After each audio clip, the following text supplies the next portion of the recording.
खुलुमबाय बर' खौरां YouTube channel नायगिरि नोंथांमोननिसिम दिनै नोंथांमोननो मोननैसो निउस आपडेट लानानै फैदों। भिडिअखौ अननानै जोबजासिम नायलांदो। दिनैनि खौराङाव दङ फिन खेबसेबाव हाबा जाखानाय आइजोआ गोमानानै दं। जोंनि बर' आइजोफोरखौ सानफ्रोमबो फिसाय नखर संसार गारनानै खारनायखौ खोनानो मोनबोबाय थादों।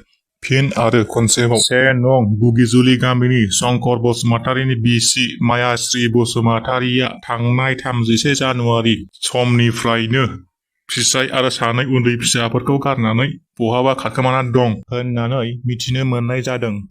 नखराव जेबो दावराव दावसि नांलाय खमलायबो जायाखैमोन। सोरबा गुबुन गोसो थोनायजों खारफालांनायनि सन्देह खालामदों। नखरनिफ्राय फिसाया खारनाय मायाश्री बसुमतारीखौ फैफिनजानो लुबैदों आरो जुदि सोरबाफोर नुसनबायोब्ला 9387849052 नम्बराव खौरां हरनो खावलायदों नखरनिफ्राय। दिनै 3 फेब्रुवारियाव कक्राझार जिल्ला कमिटिनि बिपिएफ दोलोनि मावफारिया जथुमा मेल खुंनाय जादों। कक्राझार सहरनि खाथियाव दिनै थिथागुरि जानागाव गेलेग्रा फोथाराव दिनै सानसेनि हाबाफारिजों कक्राझार जिल्ला बिपिएफ कमिटिनि बानजायनायाव मावफारिया जथुमा खुंनाय जादों। फैगौ लकसभाखौ नोजोर होनानै कक्राझार जिल्ला कमिटि बिपिएफआ जिल्लानि सिङाव थानाय गासै दोलोनि सोद्रोमा आरो गासै मावफारियाफोरखौ लानानै मोनसे सरासनस्रा मेल एबा मावफारिया खुंनाय जादों।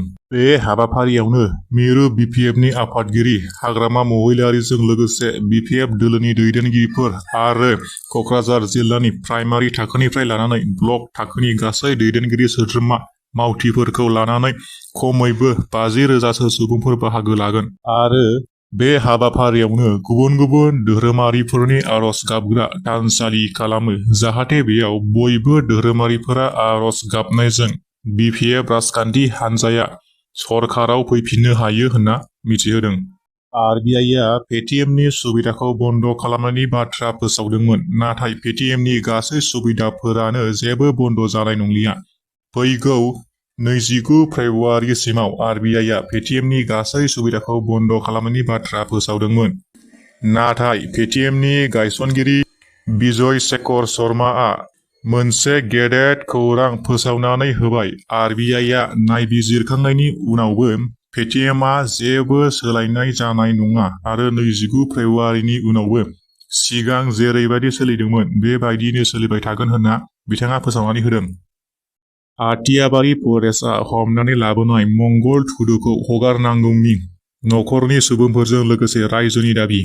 मिथिनाय बायदिब्ला कक्राझार जिल्ला सेरफांगुरि पुलिस थानानि सिङाव थानाय हालदैबारि गामिनि थागिबि मंगल थुदुखौ थांनाय 1 फेब्रुवारि मोनानि 11 रिंगासोआव आटियाबारि फरेस्टआ हमनानै लाबोदोंमोन।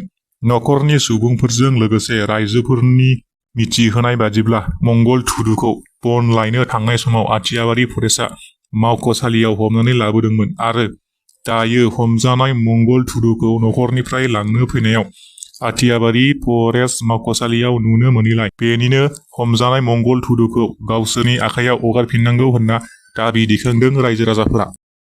60 लाख रां लुथिजादों आसामनि सासे गलाघाटनि फालांगि दाथुल दत्त बिथाङा फोरमायनाय बायदिब्ला केल'रि फ्रि सुगार बानायनो थाखाय इन्डास्ट्रि बानायनो मेसिननि गोनांथि जानायलाय मुम्बाइनि डक्टर सदानन्द दीक्षित जाय आयुर्वेदिकनि डक्टर बिथांजों जगाजग जादोंमोन, जेराव 1,50 लाख रांनि गंसे मेसिन बायनायनि खोथा जादोंमोन आरो 1,50 लाख रांनि मादाव 50% एबा 75 लाख रांखौनो हरग्रोनो खोथा जादोंमोन। बेबायदिनो 75 लाख रांखौ हरनाय जादोंमोन, नाथाय रां हरनायनि उनाव खालि 15 लाख रांनिल' स्टिलनि टेंकिल' हरदों। बेनि उनाव मबाइलखौ बन्द खालामना लादों होननानै आसामनि फालांगिरिया बुंथिनानै होदों। रां थगायजानाय जाथायखौ लाना गलाघाट पुलिस थानायाव खौरां हैनायनि उनाव दा गलाघाट कर्टनि बिथोन बायदियै गलाघाट पुलिसआ मुम्बाइआव थांनानै डक्टर सदानन्द दीक्षित बिथांखौ आसामसिम हमनानै लाबोदों। बे खोथाजों मिथिनो हायोदि गोजाननि जायगानिफ्राय मबाइलजों जगाजग खालामना मुवा बायनाया बेसेबां गिथावना। सिरिया, इराक आरो आमेरिकानि गेजेराव दावहा। फिन खनसेबाव मुलुगाव गिख्रंथाव दावहा जाबावगोन नामा? हादराव गावजों गाव हादरजों हादर गाग्लोबलायनाया जोबनानै थाङाखै। रासिया इउक्रेन आरो इजराइल पेलेस्टाइन बादिनो फिन खनसेबाव सिरिया इराक आरो आमेरिकानि गेजेरावबो गाग्लोबलायनायखौ नुनो मोन्दों। मिथिनाय बादिब्ला सिरिया आरो इराकनि गं 85नि बांसिन जायगाफोराव गिख्रंथावै गाग्लोबदों आमेरिकाया। कमान्ड कन्ट्रल रुम रकेटनि मिसाइल रिजार्भआव गिख्रंथाव गाग्लोबदों आमेरिकाया। आमेरिकानि बेबादि बिरखंजों गाग्लोबनायाव गोबां उदखारिफोरनि जिउ खहा जादों होनना मिथिनो मोननाय जादों। जर्डान गाग्लोबनायाव आमेरिकानि सा 40 रौनियाफोरजों लोगोसे नोगोरारिफोरबो जिउ गोमादोंमोन होनना मिथिनो मोन्दों। बेनिनो फिन आमेरिकायाबो उदखारिनि सायाव गाग्लोबदों नामा? जाथाया उनाव माबादि महर लाहैयो बेखौ जों फैबाय थानाय समावसो मिथिनो मोनसिगोन। भिडिअ नायगिरि नोंथांमोनखौ बयखौबो गोजोननाय जासिहरबाय आरो चेनेलाव गोदानबा साबस्क्राइब खालामनो खावलायहरनाय थाबाय। गोजोन्थों।